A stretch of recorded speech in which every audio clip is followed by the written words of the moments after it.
Good evening. My name is Joe Sam Robinson. It's my pleasure to have with us once again Dr. Buck Melton, a man of great savoir-faire, knowledge, and general excellence. Is that enough of an introduction for you, Buck, or do you need shouldn't any tell more? lies. You really shouldn't tell lies. I apologize then. I apologize. What, do you want to make any first comment?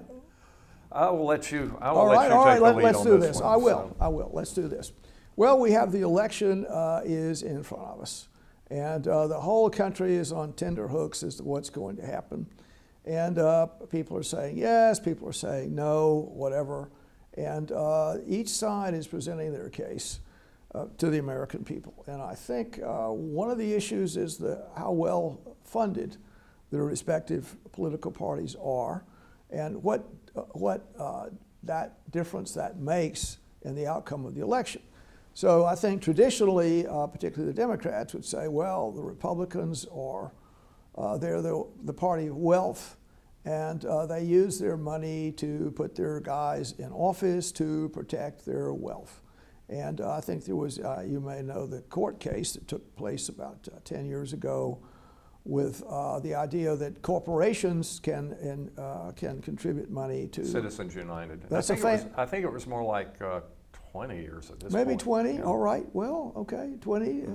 Well, we can 15, look it up. 15. Something We'll like look it that. up. Maybe somewhere out there. But and so, I think many liberal people were violently opposed to this.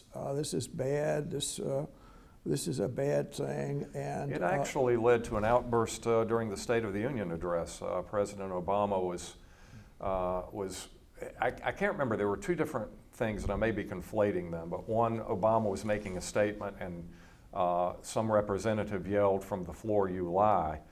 And then there was another one, I think, when he was attacking Citizens United, and Justice Alito, who has since come into severe disrepute, could be seen mouthing the words "not true." Oh, really? So, oh, yeah. well, okay. So- Well, in any event, it's quite a story there. And all right, well, so the idea is that this is going to favor wealth, that all the little people will suffer, and instead what's transpired is, particularly in this electoral cycle, the Democratic Party has received a lot more money than the Republicans have, and there are a couple of reasons for it. The major one, I think, is that there are very wealthy people, particularly in the Silicon Valley and in Manhattan and the financial world, that are opposed, violently opposed to candidate Trump. And they've really just put over $1 billion in the hands of the Democratic Party. So there's a great deal of money the Democrats have, much more this particular electoral cycle. If I could digress for just a moment, we also need to think of the less direct pressure here. As we are speaking, it's just come out in the last day or two that Jeff Bezos, the owner of the Washington Post, pressured the editorial board not to make an endorsement, which with 99% certainty would have been an endorsement of Harris. So, that's how liberal money can be used, or rather conservative money can be used in a situation like this. Well, that's another complicated story about that, but I think it's part of the bigger picture, which is the money that's there can be used in all kinds of ways, and the Democrats seem to have more, if I could say that, right in this particular time. And the money is flowing into battleground states. So people the big parties are very shrewd about what they're going to do with it. And it's almost like an advertising campaign on each side. What's going to be the best jingle, the best song to play, what picture should we have our candidate maybe kissing babies, or I don't know what, helping as candidate Trump did, cooking French fries. I just got a quote-unquote newspaper, a good old-fashioned newspaper in the mail today, which was put out by a particular candidate who I will not name one way or the other. And the whole of the newspaper were of course articles written by the campaign, highlighting the problems with the candidate's opponent and all the wonderful things that I thought that was a very innovative approach. So well, I mean, so what's happening here is you could you're an American citizen. You have your life. You're a busy person. You've got kids to raise. You've got to like shine your shoes every day. You've got to go to work. You've got to worry about the Georgia Bulldogs, whatever the things that occupy your time. And it's hard to get into the details of the merits of each candidate. And so there's a lot depends on the language that's being presented. And in general, all of this money is being used in sort of, I would say, a deflammatory way. So that, I only got a sentence. I've only got like 5 seconds to hear what your deal is. Candidate X is just an absolutely horrible, unbearable person who's stupid and deformed. And okay, that's your message. What's the other?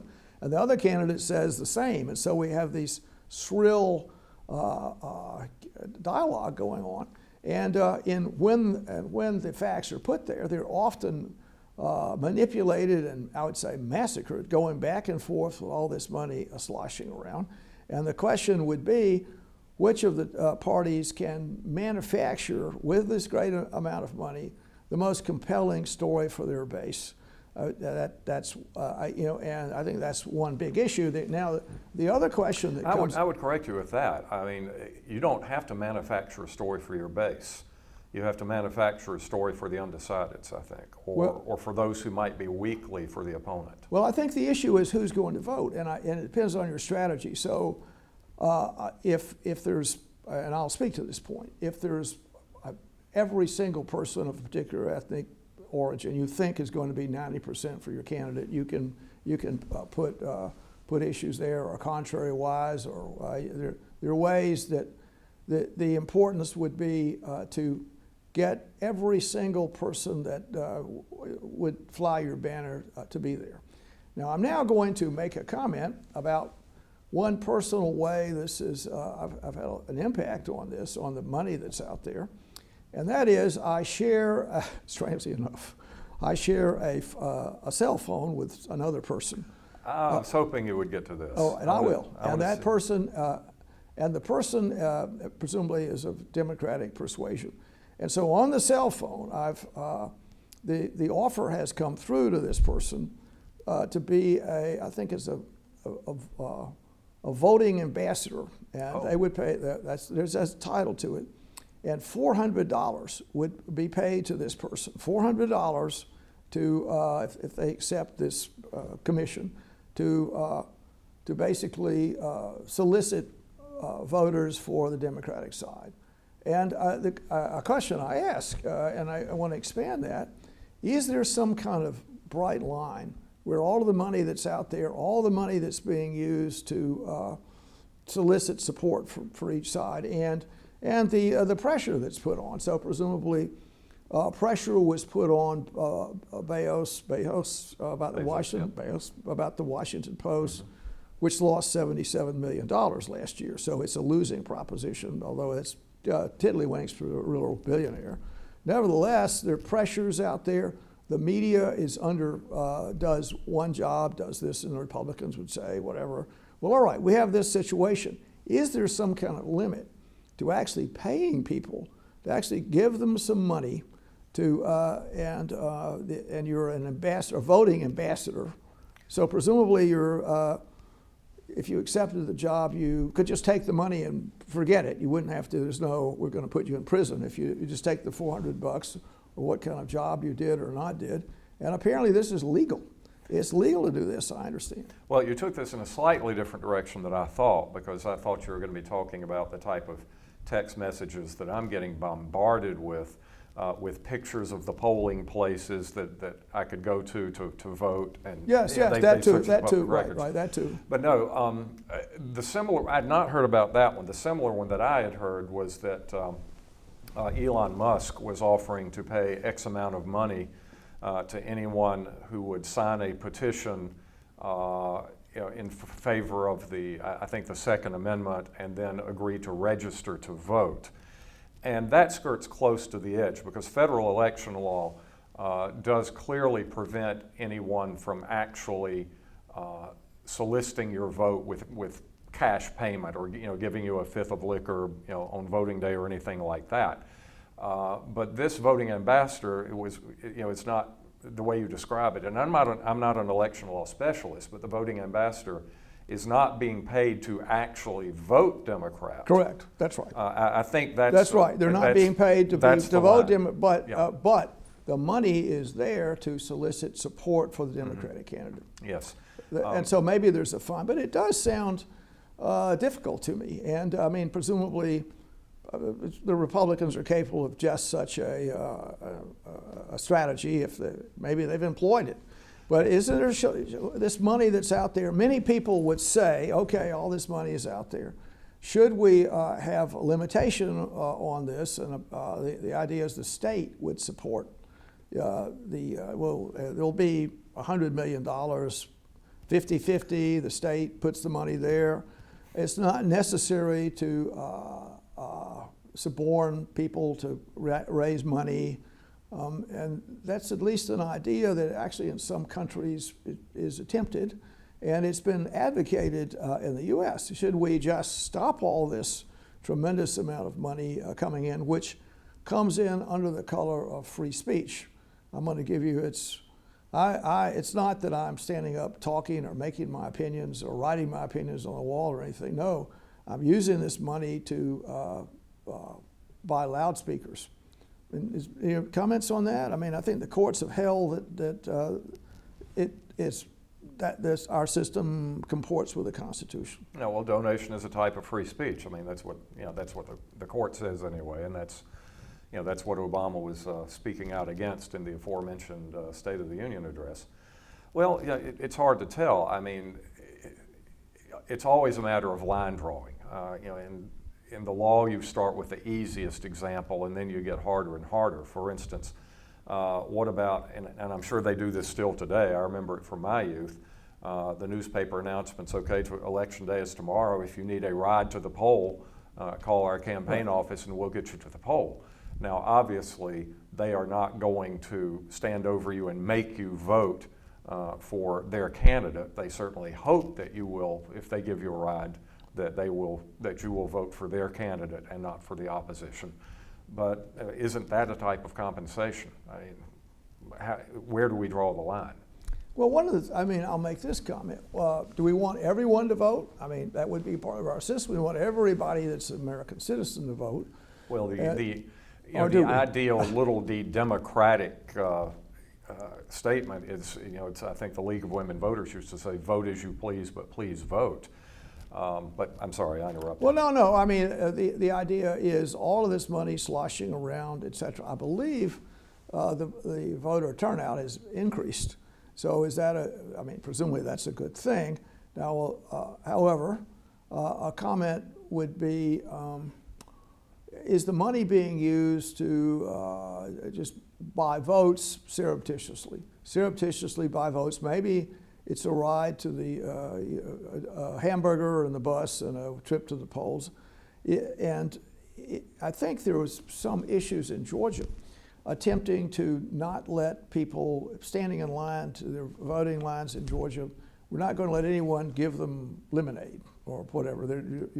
That would influence them, and also maybe they would stand in line to get the lemonade. I don't know about that, but that's an argument that no financial benefit can take place directly in the voting booth. However, is this a point? Is that the social dynamics in the country being what they are, people recognize that candidate X or candidate Y is going to be a substantial financial benefit to them, and the Democrats can say, well, okay, I get it. I depend on the largesse of the government, and also I think we have to recognize this: the Republicans on their side say, well, this guy is going to lower taxes. I'll actually get an extra $1,000 to spend because my taxes will drop. And so I'm under this financial power of the politicians will influence my vote. Is there such a difference between that and paying someone $400, or is there? Once again, it's a matter of scale. People are always going to vote their economic interests. I would say that There is a difference in wondering how the elected officials are going to husband what initially at least is your own money in which you have an economic stake versus granting you money out of what is fundamentally someone else's pocket. Now, is that an artificial distinction? Perhaps, but that's more or less where the line seems to be getting drawn right now in federal election law. You know, I don't know if America pays attention much to other countries, but Argentina might be a good example of what happens when politicians more or less buy votes by having a really exorbitant tax system on people that have money and then passing it along to their voters that don't have money, and the system just getting more and more and more extreme until finally the productivity of the, I guess you could say, a favored class just doesn't exist. No one would invest or do anything because the tax system is so extraordinary. Also, I think in Argentina, the government, rapacious for money, took their retirement accounts. They said, all right, that's your retirement account. We're going to just take it all. It's now the government's money. So whatever they could do to let this process go forward, it went forward, and it kept a class of politicians in power who enriched themselves and had a really glorious time of it, which brings up the sort of side issue, the how politicians enrich themselves by staying in office and passing benefits along to a particular economic class. And, yes. And that's really a problem, isn't it? And of course, they do this by taxing unborn generations to get their pork barrel politics achieved. And part of their programs are, of course, voting themselves fairly hefty salaries and very good pensions and exemptions to a lot of laws such as insider trading. The fact is that a lot of peoples are millionaires when they make it into Congress, and those that aren't millionaires are often millionaires when they leave. And the cynic in me says that if, when the wheels come off, when the music stops for musical chairs, they could simply buy citizenship in New Zealand for $3 million a person or $6 million a couple. Now, that's the cynic in me talking, but it does put me in the mind of at the end of the Philadelphia Convention, and the delegates came out, and somebody saw Benjamin Franklin and said, well, Dr. Franklin, what have we got, a monarchy or a republic? And Franklin said, a republic if you can keep it. And of course, for Franklin, as for many of the founders, the idea was that if you're going to have a virtuous government, you have to have it elected by virtuous individuals. And everything since Andrew Jackson seems calculated to destroy that notion. Wow, that's a big point, isn't it? I think you made some nice points there. I'll make one comment about the going to New Zealand. Firstly, if you're U.S. citizens, you're taxed worldwide, so presumably you're going to have to pay U.S. taxes or whatever there. If you attempt to renounce your citizenship, then the government will take all your money here. You'd have to carefully sneak it out to get it down to New Zealand. But anything left here, the government would pretty much take it if you renounce your citizenship. Well, if I'm talking worst case scenario, I'm talking open civil war here and a society that has become dangerous to live in. And for those who say it can't happen here, we need to remember that it has happened here. The worst war in terms of both relative and absolute casualties was the Civil War. And I am seeing signs that we have forgotten that particular lesson of history. Now, would a new Civil War look like that one? Obviously not. It would be radically different. The point I'm trying to make is that it is a greater possibility than most people imagine. Well, I mean, social conflict, I think, could certainly increase, and it'll be a relative kind of thing. I don't think there'll be, I don't know, we're going to fight Massachusetts. It'll be a little different. If their conflict can't be resolved, it would be a different. It would not be a war between the states. And once again, but that's why I preface my comment. It would look very different. But you do now have two different armed camps, and some of them are literally armed. And when you consider the destructive power of small arms today, it would take very small factions within the United States to wreak absolute havoc in a war like that. Well, that would be my nightmare. I mean, you can't even imagine how terrible something like that would be. In my house, I've got a picture of from one of my friends was in Rwanda as a physician, and they had a picture of these people in a boat going down the river about to be executed. And when you see a picture like that, you could say the political class failed. And so the political class has responsibilities. And I will now make this comment. You've made made this allusion several times. I think it's useful to repeat it. And that is the musical chairs, the idea that we're headed for real problems. And the national debt being what it is, there are ways, the ways the country can be rescued. It can be rescued. There are ways that things can happen. And so we have to remember that. We can have the GNP can go up. We can do all kinds of things to prevent some terrible breakup, referable to the great national debt. But the national debt is very worrisome. Politicians don't pay any attention to it. It's interesting. In this election, both sides, no one has made a peep. Well, I'm going to give you a nip. For the U.S. to deal with its national debt and the problems it has, we're going to cut your Social Security in half. We're going to increase marginal tax rates to 85%. We're going to do all these things. We're going to drop the standard of living, and we're going to go through this for about 2 decades. And then at the end of that, we'll have sunlight. But this generation, you're condemned to 20 years of problem. And it seems difficult to imagine that any politician would do that. If they attempted to do it, I think their political career could come to a terrible halt. And it's fair to say the Republicans have tried to do something about it. They've tried to do something about it and very unsuccessfully. So what happens, we occasionally... I'm not, what are you speaking of specifically? The balanced, every so often we have the idea about the national debt every 6 months. If the national debt goes past some level, then it has to be, the situation has to be approved by Congress. So there's an additional check on this. Or you talk about your continuing resolutions yes, and the Republicans. Yes. That's political theater. I'm sorry, it really is. You talk about the Republicans doing things. I remember when the Bush II administration cut every American a check for $300. You talk about buying votes. That $300 should have gone to paying down the debt.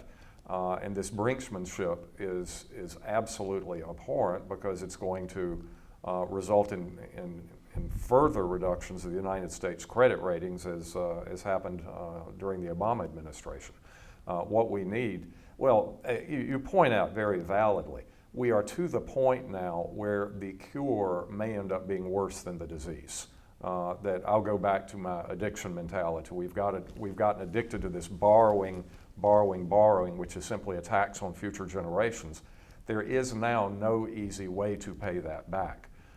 It is going to cause extreme dislocation of the economy. It has the potential to cause a national depression and possibly a worldwide depression that would make the Great Depression of the 1930s pale in comparison. And so really the only thing any sane politician can do is to hope that the music doesn't stop while he's in office. Well, and I will make this point. I mean, there's several points to be made. One of them is this is a worldwide issue. So if you look, it's not just the U.S. does this, but politicians everywhere do it. And so if you look at the world, let's see, the debt of the world versus the GNP that's produced, and apparently the danger is a 1-to-1 story. I think it's approached that worldwide. So the whole world is like that. It's going to cause. And of course, we're beyond 1-to-1 now. Yes. We're more but like we still, 1.3-to-1. So. well, yes, but still, there are many countries that are in far worse situation than us. Many, and our dollar remains the preferred currency out there, and the economy is so big and so strong. There's some advantages attached to it. I don't think necessarily it's an inevitable disaster. And you know, I mentioned the Republicans attempted to do something. I think attempted is a fair thing to say. I would disagree, but I'll give you your opinion well, on attempt, that. and I'll accept the idea that we have a lot of political theater, and no sane politician would attempt to do anything other than give the voters more goodies. You're going to get some more goodies. I don't know, whatever we're going to do. We're going to, I don't know what we'll do. We'll give you another week off or something, more time, more federal holidays. Let's throw some more federal holidays in. We'll do something. Well, my two main points are, first of all, I would take issue with you. I do not, no matter how strong our economy is, I don't think any economy ever imagined is up to handling this kind of debt pressure indefinitely or even for a fairly limited period of time.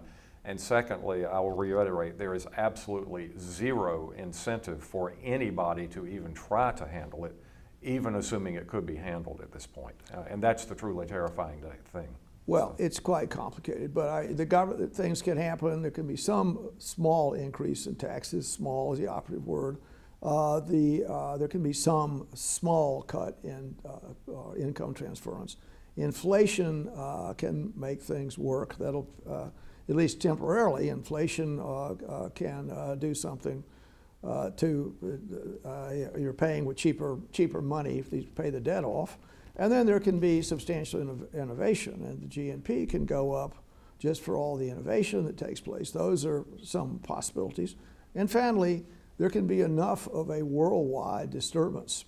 The country is the city on the hill, the life raft for the world, and so the rest of the world is in terrible shape, and they'll loan us money or do whatever it takes because we're the best house in the neighborhood. And that might be. Those are factors that might mitigate. There are only so many seats in the lifeboat. Yes, we are such a small percentage of the world population. We cannot save everyone. Once again, our economy, no economy is strong enough to manage that. And so this scares me a great deal. What I would like to see is genuine efforts, and it would have to be a bipartisan effort to do some rather severe cuts. I don't think raising taxes is going to be the solution because if we added a VAT, which might be a good idea in theory, the politicians would almost assuredly not use it to pay down the debt. They would use it for more government handouts, which we simply cannot afford. So, yes, I would say finally, The Economist recognized, the famous British journal, magazine, very famous, suggested that, okay, the U.S. is having all these problems. What do we suggest? A VAT tax. They suggested, well, we're here in Europe, we're 20% VAT tax. In Britain, we're happy as gumdrops with that. In fact, we want to extend it. But why don't you guys try that? And the argument would be, well, how about all the poor people that suffer? Give them some extra money. So that's at least people have suggested that. Well, it depends on exactly how it would be to be used. But if it's not being used to pay down the debt, it's pointless. But with that, we've come to the end of our half hour. So if you want to take your parting shot. Well, I think once again, Buck, you've impressed us one and all with your erudition and general knowledge of the world. So I just make it up. Nice to have you with us. Thank you. Thanks a lot. Thank you.